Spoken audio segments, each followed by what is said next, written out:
The ongoing tussle between New Delhi and Ottawa has brought the Sikh diaspora in Canada under the spotlight. For over a century, Sikhs have been migrating to Canada. Why did Sikhs start to move to Canada? Who were the first Sikhs to arrive in the country, and what challenges did they face?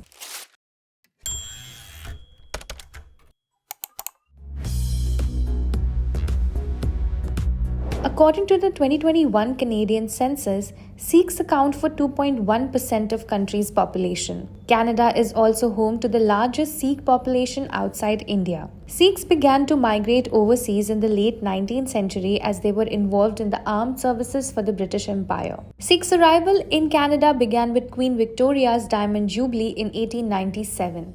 Kesur Singh, a Risaldar major in the British India Army, is considered the first Sikh settler to come to the country that year. Then the first wave of Sikh migration to Canada was triggered in the initial years of the 1900s.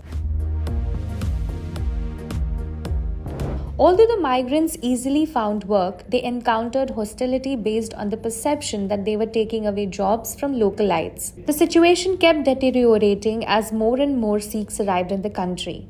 With the mounting public pressure, the Canadian government finally put an end to the migration by introducing stringent regulations. It mandated Asian immigrants to have $200 and travel directly from their country of origin.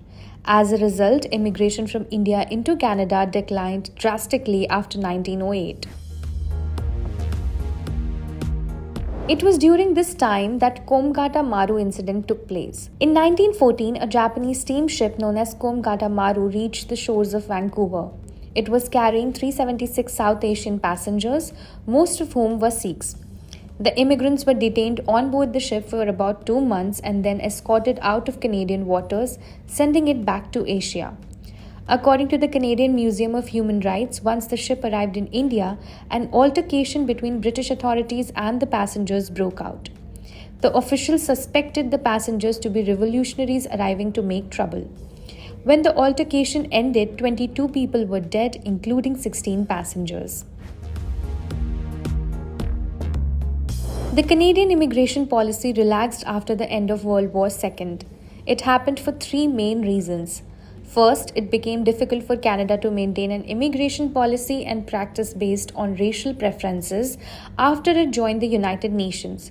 And second, post-World War II, Canada started to expand its economy, for which it required laborers.